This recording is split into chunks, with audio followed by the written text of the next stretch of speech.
दुनिया में सबसे ज्यादा दौलत उसके पास है जिसकी मां जिंदा है।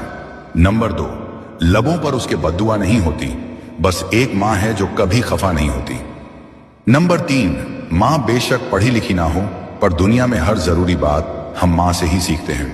नंबर 4, मां सबकी जगह ले सकती है, लेकिन मां की जगह कोई नहीं ले सकता। नंबर 5, जब हमें बोलना नहीं आता था तो हमारी मां बोले बिना समझ जाती थी, और आज हम हर बात पर कहते हैं छोड़ो मां, आप नहीं समझोगी। नंबर 6, इंसान कितना बड़ा भी हो जाए लेकिन मां की जरूरत हमेशा रहती है। नंबर 7, मां के बगैर घर में रखी चीज नहीं मिलती और तुम सुकून ढूंढ रहे हो। नंबर 8, तेरी गोद में रख के सर सोना चाहता हूं मां, मैं फिर से खुश नसीब होना चाहता हूं। नंबर 9, मां के लिए सब कुछ छोड़ देना, लेकिन सबके लिए अपनी मां को ना छोड़ना, क्योंकि जब मां रोती है तो फरिश्तों को भी रोना आ जाता है। अगर आप अग्री करते हैं तो अपनी मां के नाम एक अच्छा सा कमेंट जरूर करना। क्या आप जानते हैं, एक बार रसूल सल्लल्लाहु अलैहि वसल्लम की खिदमत में इब्लीस की नस्ल से कोई आया। उसने सलाम किया और कहा, मैं हामा हूँ, हीम का बेटा और लाखीस का पोता, इब्लीस की औलाद से हूँ। सहाबा किराम हैरत में पड़ गए। नबी सल्लल्लाहु अलैहि वसल्लम ने पूछा, तेरी उम्र कितनी है? उसने कहा, जब काबिल ने हाबिल को कत्ल किया उस वक्त मैं छोटा था। मैंने नूह अलैहिस्सलाम का जमाना देखा, हूद अलैहिस्सलाम और याकूब अलैहिस्सलाम से मुलाकात की, यूसुफ अलैहिस्सलाम की हिकमत का नजारा किया, और हजरत ईसा अलैहिस्सलाम का सलाम भी आपके लिए लाया हूँ। उन्होंने खास तौर पर आपको सलाम भेजा है। सहाबा खामोश होकर सुनते रहे, लेकिन आखिर उसने नबी सल्लल्लाहु अलैहि वसल्लम से मुलाकात क्यों की, ये राज अभी खुलना बाकी है। हजरत दाऊद अलैहिस्सलाम के जमाने में एक औरत थी जो मामूली सी कमाई से ऊन या कपास खरीदती, उसे काट कर बेचती और अपने बच्चों का खर्च बड़ी सादगी से चलाती थी। एक दिन वो बाजार में ऊन काट रही थी कि अचानक एक कौवा आया,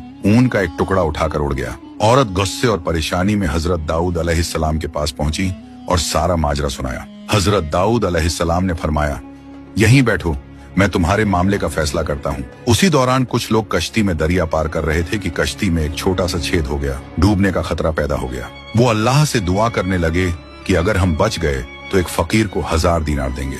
अल्लाह ने हुक्म दिया कि वही कौवा उस औरत का ऊन ले जाकर कश्ती में डाल दे। कौवे ने ऐसा ही किया।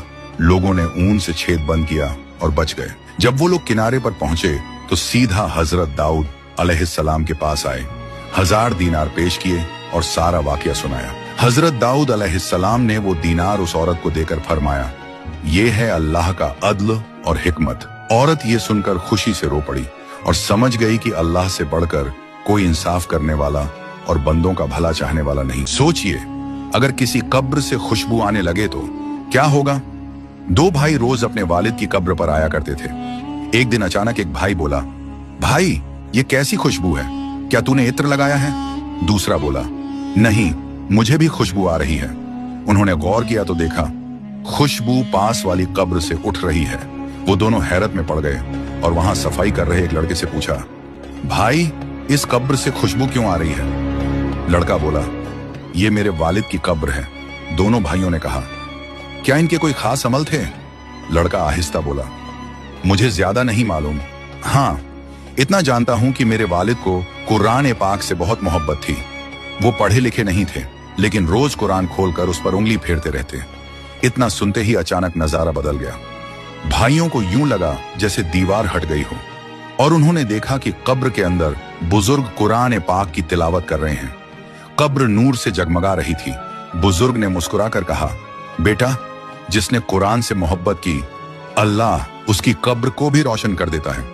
बस यही एक सबक है। अगर आप भी चाहते हैं कि आपकी कब्र रोशन हो तो कुरान पाक से मोहब्बत कीजिए।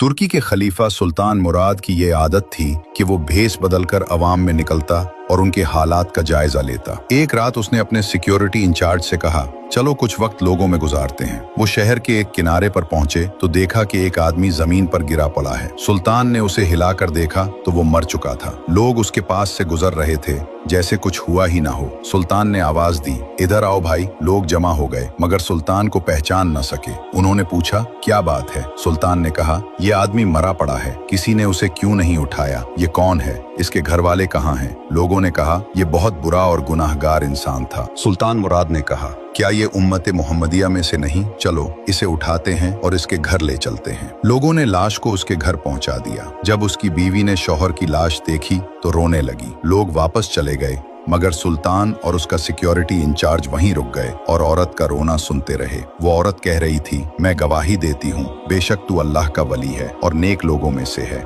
सुल्तान मुराद हैरान हुआ, दिल में सोचा, ये कैसे हो सकता है? लोग तो इसे बुरा और गुनाहगार कह रहे थे और इसकी मैयत को हाथ लगाने को तैयार न थे। औरत ने कहा, मुझे भी लोगों से यही तवक्को थी। असल हकीकत ये है कि मेरा शौहर रोज शराब खाने जाता, जितनी हो सकती शराब खरीदता और घर लाकर गड्ढे में बहा देता। कहता, चलो कुछ तो मुसलमानों के गुनाहों का बोझ हल्का हो। इसी तरह रात को एक बुरी औरत के पास जाता, उसे एक रात की उजरत देता और कहता, अपना दरवाजा बंद कर ले, कोई तेरे पास ना आए। फिर घर आकर कहता, अल्हम्दुलिल्लाह, आज इस औरत का और नौजवान मुसलमानों के गुनाहों का बोझ मैंने कुछ हल्का कर दिया है। लोग उसे इन जगहों पर आता जाता देखते थे। मैं उसे कहती, याद रख, जिस दिन तू मर गया, लोग न तुझे गुस्ल देंगे, न नमाज पढ़ेंगे, न दफनाएंगे। वो मुस्कुरा देता और कहता, घबरा मत, तू देखेगी कि मेरा जनाजा वक्त का बादशाह उल्मा और औलिया पढ़ेंगे। ये सुनकर सुल्तान मुराद रो पड़ा और कहने लगा, मैं सुल्तान मुराद हूँ, कल हम उसे गुस्ल देंगे, हम ही उसकी नमाज जनाजा पढ़ाएंगे